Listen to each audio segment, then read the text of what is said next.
OKFM 101.7.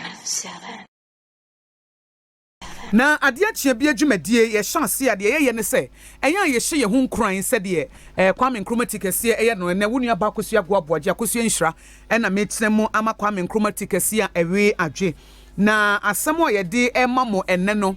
eye simple. Confront the truth about yourself. Confront the truth about yourself. And no, any message I made Emma were very simple message. Confront the truth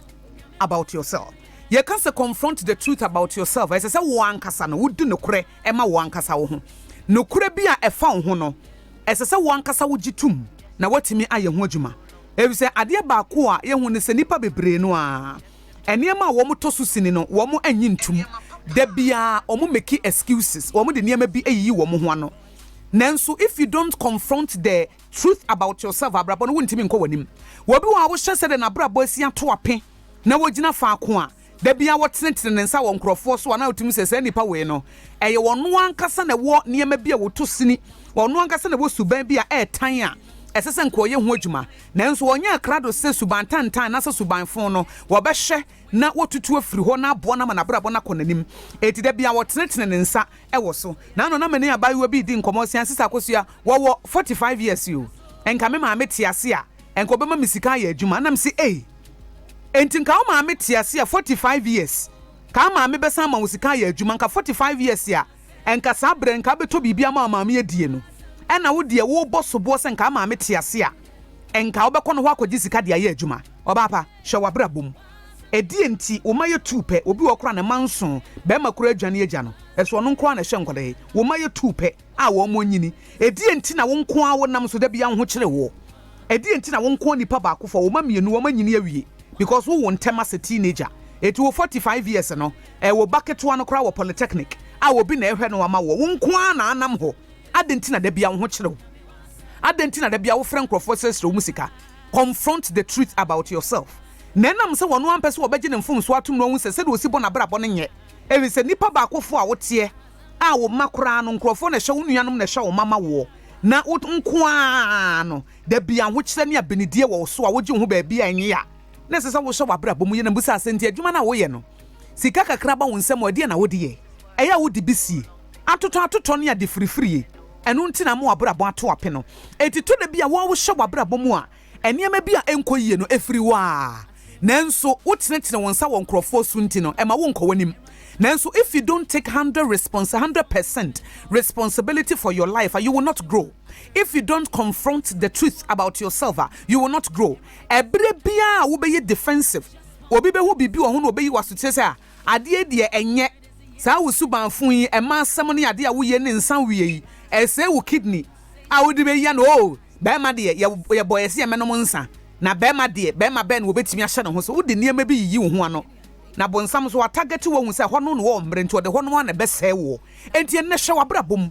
edie na achia edie na enkoyi a wo de niam bi yi wo ho ano nti a wo gina faako a wo nko wanim onyame wa mu obi anso obi amagina faako ye age kra ye mfie enyina faako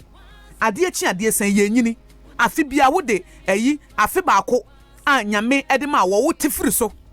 nyame ma 100 years ya na 99 na afi se bi kra wate be 50 years na afiri so nyame ma 90 years em se kra wate be 60 years na afiri so de aka kra mse aka 30 abi wo kra obi wo aka na de 10 aka obi de 20 aka obi de 5 enti ese wo wo hwe wabrabom na wubusa ho se edie na menye ne yie ekwan be na me fa so bo me bra a se de me se tutu me ne masika ba me nsem a me ye ne sen mabrabo no me ko he na watimi confront the truth about yourself. Ebia metiwe mano ha me da bia menya aban amane manu nti da bia menya nsem manu nti ba ma bia wone na yere te ho na wo frɛ won sister Akosua metiwe me yere ye pa se ye se nyame hyira ba ma ye ka se a prudent wife comes from the Lord. Nyame hyira ba ma manya oba papa no me nyame ye hyira me bi nanso me zipui mintimi ntum me fa me mate na no eyi ye friend say akoda ketuo bi a meba eyi me yere afa no e kire na adwuma no me ni akora na kwakoda ama edinyinsen aba ama enim kwase ede aba no eni duabo afiri mu aba afiri abai wo yi nchen aba no abai wo no se menya me yere nanka me ware no fi se manyem no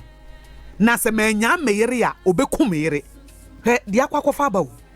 afi de be me afi na abo ne hu aban wa no one ne chempra na chance se wo yire no meku no e se aban wa no one ne yire ne na ye adwuma eye na yire no na afa no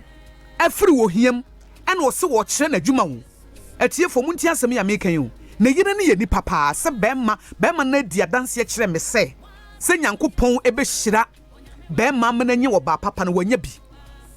nanso so wa fa kofa na kwada abe oba no wo hia kwada no wo ba bi no se ma memfa wo na menkyere wo adwuma ena sa kwada no ene ni kura ba banyem a waka kire bema no se bema na nya na yire no ono kofa wo no eche na adwuma no a obeku no yire no ede na besi sabri afi asemi aye basa bema no ne zipwa no wontimi ntumu no wakofa benedie no hawa beto obayi so ema oba na tete ye besese wo hu se wotosini wo bibi mu a memfa ne ma bi nyi wo no se enemremu de de wonyame asama nsesa da se de eti enura na eti sa nne eti da pem ye follow trend, we follow God. Ye follow trend, ye follow God. If so ono ne de no na ye fa pem ne na ye papa wo man free na kwan so a wo na wo bebre eti yen hwehwe nyame akwan no ne yemfa so ne moaye wo nyame akwan ne kwantimpo bi a wo twa to ho no se wo fa so a wo ankasa ne beboa wo nyame asam no ya for obi be say it is for our own good se wo ja to ba bi na wo so be ye ne wo pa wo onyame wonim nyansa sen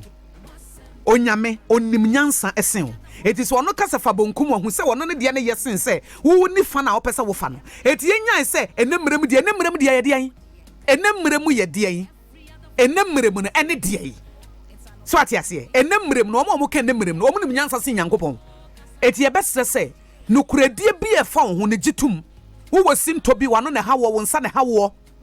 na ntintwitwa sikadie basa mansam ensa no mo a je wo mfom so tum ne kokotodwa nim ne se nyankopon ho adom ne moa se rade boa me se ne David wo kofa